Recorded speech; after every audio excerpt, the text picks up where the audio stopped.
안녕하세요. 숨겨둔 이야기입니다. 오늘 사연은 백화점에서 가방을 구매한 뒤 겪게 된 황당한 이야기입니다. 겉으로 보면 평범한 쇼핑처럼 보이지만 그 안에는 고객을 무시하는 태도와 불친절이 가득 담겨 있었습니다. 가방 하나를 사는 과정이 어쩌다 이렇게 막장 드라마처럼 흘러가게 되었는지, 그리고 결국 그 끝이 어떤 사이다 결말로 이어졌는지, 지금부터 천천히 들어보시겠습니다. 저는 오랜만에 큰맘 먹고 제 자신을 위해 선물을 하고 싶었습니다. 회사에서도 성과를 올렸고 스스로에게 보상을 해주고 싶다는 마음이 들었습니다. 그래서 예전부터 눈여겨보던 백화점 가방 매장을 찾았습니다.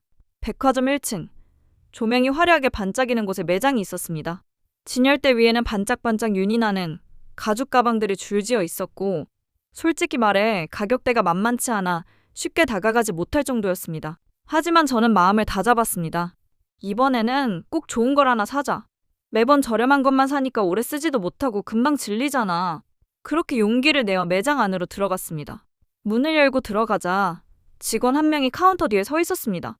저를 힐끗 보더니 인사 한마디를 건네긴 했지만 그 말투에는 열의가 전혀 느껴지지 않았습니다. 어서 오세요. 형식적인 인사였습니다. 저는 일부러 기분 나쁘지 않게 웃으며 다가갔습니다. 안녕하세요. 가방 좀 보려고요. 직원은 제 눈을 제대로 마주치지도 않은 채 무표정한 얼굴로 진열대에 놓인 가방을 하나 집어들었습니다. 그리고 제 앞에 툭 내밀듯 놓으며 말했습니다. 이거 이번 시즌 신상품이에요. 그 말투는 마치 보고 말면 그만이라는 식이었습니다. 저는 순간 당황했습니다. 보통은 어떤 스타일이 요즘 잘 나가나요? 하고 물어보면 여러 가지를 추천해주거나 고객의 스타일을 물어봐주는 게 일반적이지 않습니까? 하지만 이 직원은 그런 건 전혀 없었습니다. 저를 쳐다보지도 않은 채 가방을 하나 더 꺼내 보여주더니 이건 작년에 베스트셀러였던 제품입니다. 하고 딱 잘라 말했습니다. 저는 속으로 이상한 기분이 들었습니다. 마치 제가 사줄 것 같지 않은 손님으로 보이는 듯한 태도였습니다. 그래도 마음을 다잡고 가방을 직접 들어보았습니다. 이거 무게는 어떤가요? 좀 가볍게 나온 건가요? 그러자 직원은 무심하게 대답했습니다. 보통이에요. 가죽이라 원래 이 정도예요. 설명이라고는 거의 없었습니다. 저는 애써 웃으며 또 다른 걸 물어봤습니다. 그럼 이거는 요즘 많이 나가나요?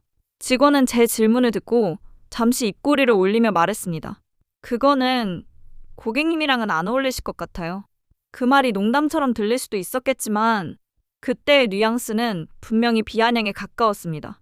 마치 제가 감히 이런 고급 제품을 들면 어울리지 않는다는 듯한 뉘앙스였습니다. 순간 얼굴이 화끈 달아올랐습니다. 매장 안에는 다른 손님도 있었는데 괜히 제가 수준에 맞지 않는 물건을 기웃거리는 사람처럼 비춰질까봐 너무 불편했습니다. 아, 그렇군요. 저는 애써 웃으며 다른 가방을 들어보았습니다. 이왕 온 김에 하나는 꼭 사야겠다는 마음이 있었기 때문입니다. 그럼 이거는 색감이 되게 예쁘네요. 관리하기는 어떤가요?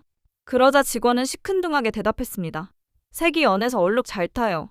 고객님 같은 경우에는 그냥 무난한 색 하시는 게 나아요. 다시 한번 기분이 나빠졌습니다. 왜 자꾸 저를 깎아내리듯 말하는 걸까? 저는 그냥 평범하게 가방을 사러 온 건데 왜 제가 이 자리에서 자꾸 안 어울린다는 소리를 들어야 하는 걸까?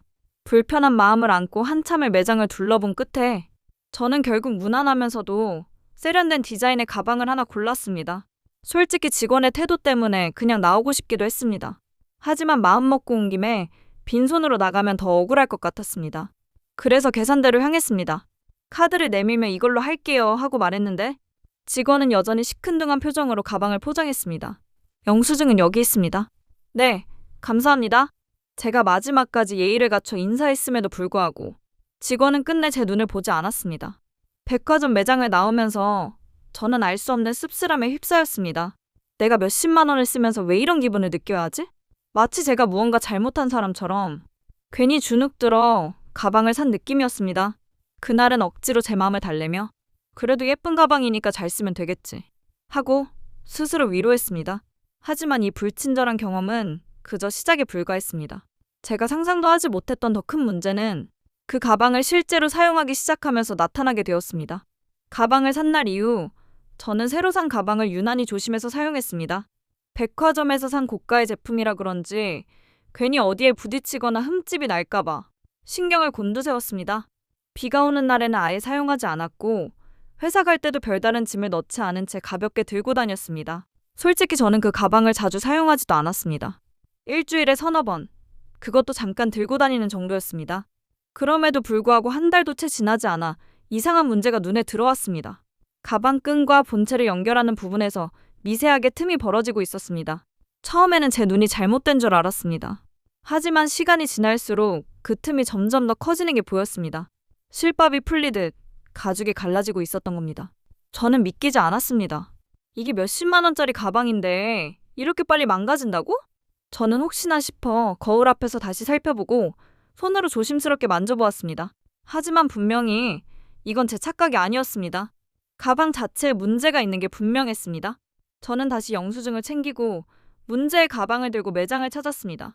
며칠 전 불친절했던 직원이 여전히 매장에 있었습니다. 저는 조심스럽게 말을 꺼냈습니다. 안녕하세요. 저번에 여기서 가방을 구매했는데요. 사용한 지 한 달도 안 됐는데 끈이 벌어지기 시작했어요. 혹시 교환이나 수선이 가능할까요? 직원은 제 말을 다 듣기도 전에 가방을 받아들었습니다. 그리고는 대충 눈으로 훑어보더니 손가락으로 끈 부분을 툭툭 건드렸습니다. 그 표정은 이게 뭐 대단한 문제냐는 듯 무심했습니다. 이건 제품 문제라기보다는 고객님 사용 습관 때문에 생기는 것 같네요. 저는 순간 귀를 의심했습니다. 네? 저는 진짜 조심히 썼는데요? 물건도 거의 안 넣었어요. 직원은 여전히 무표정한 얼굴로 마치 제 말을 흘려듣는 듯 했습니다. 보통 이런 경우는 고객님이 짐을 과하게 넣으시거나 관리가 잘 안 돼서 생깁니다. 저희 제품은 원래 이런 문제가 잘 안 생기거든요. 저는 너무 억울해서 목소리가 떨렸습니다. 아니에요. 저는 가방을 아껴 썼습니다. 비 오는 날에도 안 들었고 회사도 차로 다니니까 칠 일도 없었어요. 이게 어떻게 제 잘못이에요? 직원은 고개조차 끄덕이지 않았습니다. 대신 가방을 제 앞에 내려놓으며 차갑게 말했습니다. 규정상 이건 불량에 해당하지 않습니다. 수선을 원하시면 가능은 한데 비용은 고객님 부담이십니다. 저는 도저히 납득이 가지 않았습니다. 분명히 제품 불량이 맞는데 왜 제가 잘못한 사람처럼 몰아가는 걸까? 그 순간 주변을 둘러보니 다른 손님들도 매장에 있었습니다. 그들은 제 쪽을 힐끗힐끗 바라보고 있었고 저는 마치 괜히 억지 부리는 손님처럼 보일까봐 너무 불편했습니다. 하지만 무엇보다 더 견디기 힘들었던 건 직원의 태도였습니다. 제 억울함을 듣고 공감해주는 기색은 전혀 없었고 오히려 당신 탓이라는 말만 반복했습니다. 그제야 저는 확실히 알 수 있었습니다. 이 직원은 저를 고객으로 대우하지 않는다는 걸 말입니다. 저는 억울한 마음을 꾹꾹 눌러 담으며 다시 설명했습니다. 저는 이 가방을 몇 번 쓰지도 않았고 관리도 정말 조심했습니다. 이건 분명히 제품 불량이라고 생각합니다. 그러자 직원은 피식 웃더니 제 눈을 똑바로 보지 않고 시큰둥하게 말했습니다. 고객님, 저희 제품은 고급 라인이라 원래 관리가 예민하게 필요한 제품이에요. 보통 고객님 같은 경우에는 사용하시다가 이렇게 문제가 생기더라고요. 그 말은 곧 당신이 감당할 물건이 아니었다라는 뉘앙스를 풍겼습니다. 다른 손님들 앞에서 순간 제 얼굴이 화끈 달아올랐습니다. 매장 안에는 저 말고도 몇 명의 손님이 있었는데 그들 앞에서 마치 제가 물건을 함부로 쓰는 사람처럼 낙인 찍히는 기분이었습니다. 저는 다시 한번 차분히 말하려 했습니다. 아니에요. 저는 정말 가방을 아껴 썼습니다. 제 관리 문제라고 말씀하시니까 너무 억울하네요. 하지만 직원은 제 말을 끊고 단호하게 잘라 말했습니다. 어쨌든 규정상 불량은 아닙니다. 수선을 원하시면 가능하지만 비용은 고객님 부담이세요. 환불은 절대 불가능합니다. 그 말투는 단호하다 못해 차갑고 비아냥거림이 묻어 있었습니다. 다른 손님들이 제 쪽을 힐끗 보며 수군거렸고 저는 속이 부글부글 끓어올랐습니다. 저는 참다 못해 목소리를 조금 높였습니다. 제가 돈을 적게 쓴 것도 아니고 이렇게나 조심해서 썼는데 이게 제 잘못이라고요? 이게 고객 응대입니까? 그러자 직원은 입꼬리를 비틀며 코웃음을 쳤습니다. 고객님, 저희는 규정대로만 처리합니다. 마음대로 하세요. 더 원하시면 소비자원에 신고하시든가요. 그 태도는 너무 뻔뻔했습니다. 마치 어디 한번 해보라지 않은 도발처럼 느껴졌습니다. 저는 순간 머릿속이 하얘졌습니다. 내가 지금 무슨 취급을 받고 있는 거지? 내가 괜히 억지를 쓰는 사람으로 보이는 건가? 그동안 꾹꾹 눌러왔던 분노가 결국 터져 나왔습니다. 좋습니다. 제가 정말 소비자원에 신고하겠습니다. 이건 단순히 제품 문제가 아니라 고객을 모욕한 문제예요.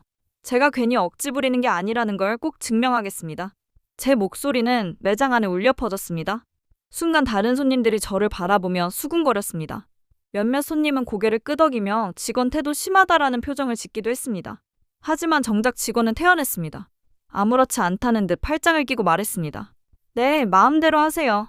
저희는 규정대로만 처리합니다. 그 순간 저는 결심했습니다. 그래, 내가 진짜 끝까지 가보겠다. 이대로 물러서면 앞으로도 이런 대우를 받을 수밖에 없을 거야. 저는 가방을 다시 챙겨 들고 매장을 나왔습니다. 심장이 두근거렸고 얼굴이 달아올라 있었습니다. 너무 억울하고 분해서 눈물이 핑 돌 정도였습니다. 하지만 그 순간 저는 다짐했습니다. 내가 이렇게까지 무시를 당했는데 절대 그냥 넘어가지 않겠다. 소비자원에 신고해서 반드시 사과를 받아내겠다. 그 다짐은 아주 단단했습니다. 그리고 그 결심은 결국 예상치 못한 사이다 같은 결말로 이어지게 되었습니다. 매장을 나온 뒤 억울함이 북받쳤습니다. 매장을 나오는 순간까지도 직원의 차가운 표정과 코웃음이 제 머릿속을 맴돌았습니다. 손에 들린 가방이 너무 무겁게 느껴졌습니다. 내가 왜 돈까지 쓰고 이런 취급을 받아야 하지? 억울함과 분노가 한꺼번에 몰려와 숨이 턱 막혔습니다. 집에 도착하자마자 저는 가방을 조심스럽게 내려놓고 핸드폰을 꺼냈습니다. 그리고 차근차근 상황을 정리하기 시작했습니다. 영수증을 찍어두고 가방 끈이 터진 부분을 여러 각도로 촬영했습니다. 그동안 가방을 얼마나 조심히 썼는지도 증명하기 위해 달력에 사용한 날을 표시해두었던 기록까지 확인했습니다. 다음날 저는 바로 소비자 보호원 홈페이지에 접속했습니다. 그리고 정식으로 민원을 접수했습니다. 저는 최대한 차분하고 사실적으로 작성했습니다.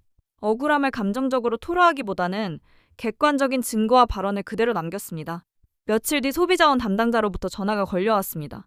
고객님께서 제기하신 사안은 명백히 제품 불량 가능성이 인정됩니다. 그리고 무엇보다 매장 직원의 응대 태도가 심각한 문제로 보입니다. 저희가 본사와 백화점 측에 직접 시정 권고를 내리겠습니다. 그 말을 듣는 순간 저는 가슴이 탁 트였습니다. 그래, 내가 억지 부린 게 아니었어. 내 잘못이 아니었어. 신고를 넣은 지 약 일주일 후 브랜드 본사 고객 응대팀에서 먼저 전화를 걸어왔습니다. 목소리부터 굉장히 조심스러웠습니다. 고객님, 이번 일로 불편을 드려 정말 죄송합니다. 저희 내부 조사 결과 제품 불량이 인정되며 직원 응대에도 심각한 문제가 있었다고 판단됩니다. 즉시 전액 환불을 진행해드리겠습니다. 또한 원하시면 동일 제품 신상품으로 교환도 가능합니다. 저는 일부러 침착하게 대답했습니다. 환불이나 교환도 물론 필요하지만 그보다 중요한 건 직원 태도 문제입니다. 저는 돈을 잃은 것보다 더 큰 상처를 받았습니다. 공개적으로 고객을 무시하고 모욕한 부분은 그냥 넘어갈 수 없습니다. 담당자는 한숨을 내쉬듯 조용히 말했습니다. 네, 사실 저희도 해당 직원의 발언과 태도를 확인했습니다. 해당 직원은 즉시 근무에서 배제되었고 서비스 재교육과 함께 인사조치를 받게 될 예정입니다. 며칠 뒤 저는 백화점 고객 응대실로 초청을 받았습니다. 백화점 관리직 직원이 직접 저를 맞이했습니다. 고객님, 이번 일로 불쾌한 경험을 드린 점 진심으로 사과드립니다. 저희가 지켜야 할 가장 중요한 원칙은 고객님의 권리와 만족인데 해당 직원은 그 원칙을 심각하게 저버렸습니다. 현재 해당 직원은 징계 절차를 밟고 있으며 다시는 매장에 설 수 없을 겁니다. 저는 관리직의 정중한 태도에 잠시 숨을 고르고 말했습니다. 제가 바랐던 건 단순했습니다. 비싼 돈을 주고 산 물건이니 정당한 대접을 원했을 뿐입니다. 앞으로 다른 고객들이 저처럼 억울한 일을 겪지 않도록 해주세요. 관리직은 깊이 고개를 숙이며 답했습니다. 네, 고객님 말씀 새겨 듣겠습니다. 그리고 작은 사과의 의미로 저희 백화점 VIP 전용 서비스권을 드리겠습니다. 앞으로 저희가 책임지고 불편 없도록 하겠습니다. 결국 저는 가방 전액 환불을 받고 백화점으로부터 공식적인 사과와 함께 VIP 혜택까지 받게 되었습니다.